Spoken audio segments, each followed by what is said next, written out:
इसरो के बाद डीआरडीओ का तहलका, अब घर में घुसकर मारेगी एयरफोर्स। दोस्तों, इसरो ने चंद्रयान 3 से भारत का नाम चंद्रमा पर पूरे विश्व में रोशन कर दिया है और अब डीआरडीओ की बारी है।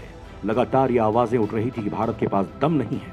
भारत अंतरिक्ष तक अपने रॉकेट तो भेज सकता है, अपने स्पेस मिशन को कामयाब तो बना सकता है, लेकिन वो अपने देश के अंदर एक फाइटर प्लेन का इंजन डेवलप नहीं कर सकता। वो एक फाइटर प्लेन अपने देश के अंदर मैन्युफैक्चर कर ही नहीं सकता। आपने न जाने कितनी खबरें सुनी होंगी, फलाना मिग प्लेन गिर गया, रिहायशी इलाके में गिरा, पायलट की मृत्यु हो गई, पायलट ने अपनी जान पर खेलकर नीचे जमीन पर कोई आहत ना हो इसके लिए अपनी जान कुर्बान कर दी और मैदान में प्लेन क्रैश करा दिया। ये बात किसी से छिपी नहीं है कि इंडियन एयरफोर्स उड़ते हुए ताबूतों पर देश की सेवा कर रही है। चेंज करने से काम नहीं बनेगा, हमें ज्यादा फाइटर प्लेन के स्क्वाड्रन की जरूरत है। इंडियन एयरफोर्स के पास आज की तारीख में 31 के लगभग स्क्वाड्रन है। आपको बता दें कि इसमें काम नहीं चलेगा। अगर टू फ्रंट वॉर होती है तो पाकिस्तान से युद्ध लड़ना पड़ता है, साथ ही चाइना भी आ कूदता है। तो ऐसी स्थिति में 31 स्क्वाड्रन और फाइटर प्लेन से भारत अपना अटैक तो छोड़िए, डिफेंस तक नहीं कर पाएगा और भारत को भारी नुकसान पहुंचेगा। हमें चाहिए कम से कम 43 स्क्वाड्रन। आपको बताएं, राफेल जो हमने 36 के करीब खरीदे हैं, राफेल की कैपेबिलिटी में किसी को कोई शक नहीं हुआ। 4.5 जनरेशन के फाइटर प्लेन है, इन्हें डिटेक्ट कर पाना किसी के बस की बात नहीं है। कोई सर्विलेंस सिस्टम इतना स्ट्रांग नहीं बना जो राफेल को अभी तक डिटेक्ट कर सके। आपको बता दें कि डिटेक्ट कर भी लेगा तो भी इसकी कैपेबिलिटी बहुत ज्यादा है, इसकी मारक क्षमता जबरदस्त है, इसीलिए राफेल बेस्ट है। पर आपको बता दें कि 36 प्लेन खरीदने के लिए हमें 50,000 करोड़ से ऊपर की रकम देनी पड़ेगी, शायद उससे भी ज्यादा की देनी पड़ी होगी। तो उससे हमारे 43 स्क्वाड्रन का सपना कैसे पूरा कर पाएंगे जो हमें जरूरत है हमारी सीमाओं की सुरक्षा की। इतनी प्लेन हम नहीं खरीद सकते हैं दोस्तों, इतना हमारा रक्षा बजट भारत का नहीं है। और यहीं पर एंट्री होती है देश के अंदर की इंडिजीनियस फाइटर प्लेन्स के निर्माण की। लेकिन आपको बता दें, हम रॉकेट प्रोपल्शन इंजन बनाने में तो सक्सेसफुल हो गए, लेकिन हम फाइटर प्लेन्स के इंजन बनाने में अभी भी असफल हैं। और यही हमारी सबसे बड़ी कमी रही है कि हम देश के अंदर फाइटर प्लेन्स नहीं बना पा रहे। लेकिन अब यहाँ पर शुरुआत कर दी गई है। कैसे हुई शुरुआत भारत सरकार ने की पहल। एक तो तेजस का नाम तो आपने सुना होगा। तेजस MK-1A जो है अपना फाइटर जेट। LCA ये है लाइट कॉम्बैट एयरक्राफ्ट। देखिए 3 कैटेगरीज में डिवाइड होते हैं फाइटर प्लेन्स। पहला लाइट कॉम्बैट एयरक्राफ्ट, फिर मीडियम कॉम्बैट एयरक्राफ्ट, फिर हैवी कॉम्बैट एयरक्राफ्ट ये आता है। तो हमारे पास LCA डेवलप करने की टेक्नोलॉजी आ चुकी है। हमने लाइट कॉम्बैट एयरक्राफ्ट तेजस MK-1 Mark 1 डेवलप कर लिया है। Mark 2 भी हम डेवलप कर चुके हैं। हमने लाइट कॉम्बैट एयरक्राफ्ट तेजस MK-1 Mark 1 डेवलप कर लिया है। Mark 2 भी हम डेवलप कर चुके हैं, लेकिन इसमें इंजन हम बाहर से बनवा कर इस्तेमाल करने वाले हैं, जिसमें हमारी मदद कर रहा है हमारा नया पार्टनर। नया स्ट्रेटेजिक पार्टनर तो नहीं कहेंगे, लेकिन हम अब मित्रता इससे ज्यादा करेंगे, वो है अमेरिका।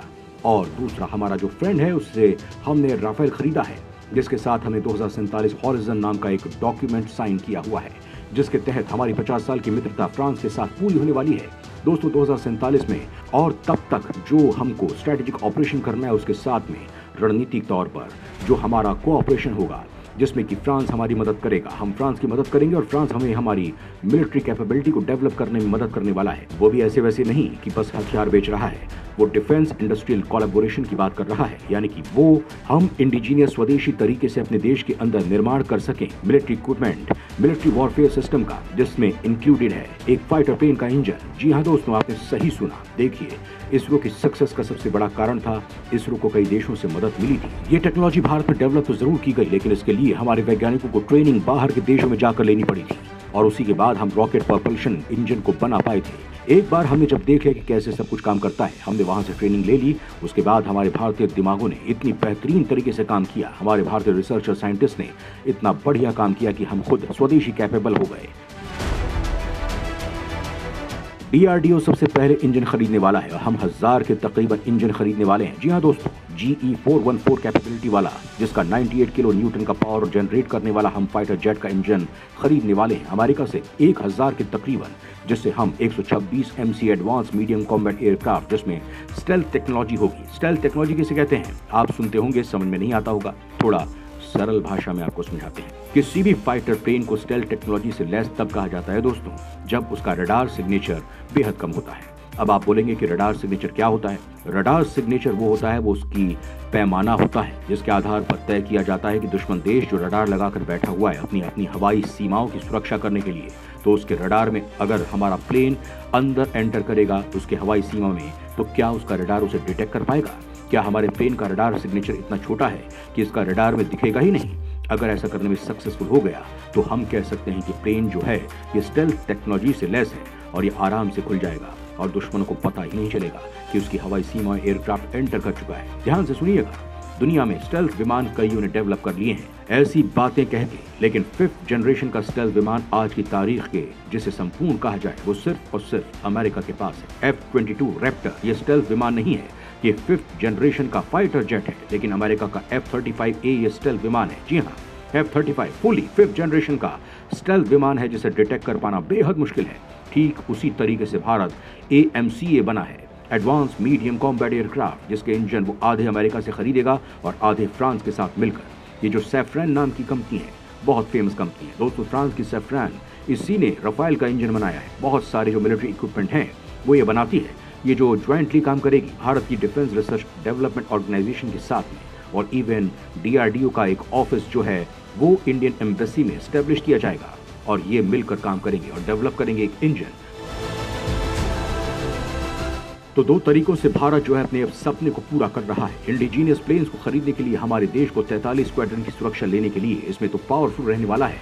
126 एयरक्राफ्ट हम बनाएंगे, कम से कम AMCA 110 हम बनाएंगे मल्टी रोल फाइटर एयरक्राफ्ट। इसके बाद हम बनाएंगे कम से कम 83 तेजस MK1 LCA यानी कि तेजस मार्क 2 लाइट कॉम्बैट एयरक्राफ्ट 83 ये बनाएंगे हम, और इसके बाद में तेजस MK2 तेजस मार्क 2 लाइट कॉम्बैट एयरक्राफ्ट को बनाएंगे 110। कुल मिलाकर इतने सारे प्लेन्स जो हैं हम बनाने के बाद इससे हमारी स्क्वाड्रन को पावरफुल करेंगे। इससे वो हमारे जो उड़ते हुए ताबूत हैं, हमारे पुराने जमाने के प्लेन, वो हट जाएंगे। दूसरे इन सारे प्लेन्स के अंदर हाई कैपेबिलिटी के सेंसर्स, मल्टी सेंसर इंटीग्रेशन की बात की गई है, खासकर MCA के अंदर। MCA भारत का अटेम्प्ट है भारत का 5th जनरेशन फाइटर प्लेन बनाने का। जी हाँ, आपको बता दें कि दुनिया में सिर्फ 4 देश हैं, चौथा भारत है जो अटेम्प्ट कर रहा है, जिसमें से एक ने बना लिया है, अमेरिका ने बना लिया है F-22 F-35 उसके 5th जनरेशन के। बात करें रशिया की तो रशिया के पास सुखोई Su-57 है, उसके बाद चाइना बोलता है, पर उसका है कि नहीं वो ही जाने। चैंगडू J-20 उसके पास जो है वो भी 5th जनरेशन का बताता है। तो तीनों कंट्री के पास में लगभग 5th जनरेशन का है। चौथी कंट्री यहाँ पर भारत बनने वाली है। AMCA डेवलप करके देखना यह है कि कितनी जल्दी ये सपना पूरा होता है। बात करें अभी भारत सरकार के प्लान की, तो देखिए ध्यान से सुनिएगा। हमने आपको बताया शुरुआत में लगभग 50,000 करोड़ लगे थे राफेल के लिए, लेकिन महज 15,000 करोड़ का डेवलपमेंट डिजाइन बनाने का जुगाड़ जो है वो चाहिए होगा।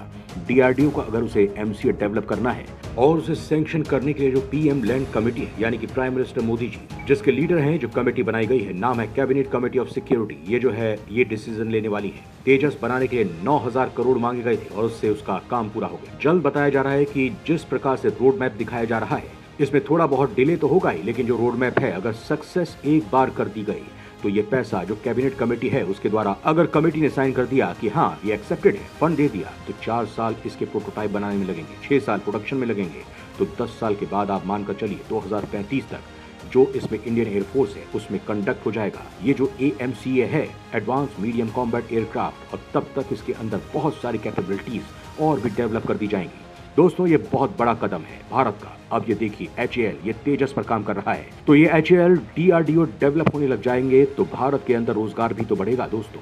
हमारे देश के जितने भी युवा हैं उन्हें रोजगार भी मिलेगा, तो एक बहुत बड़ी पहल है ये। धन्यवाद।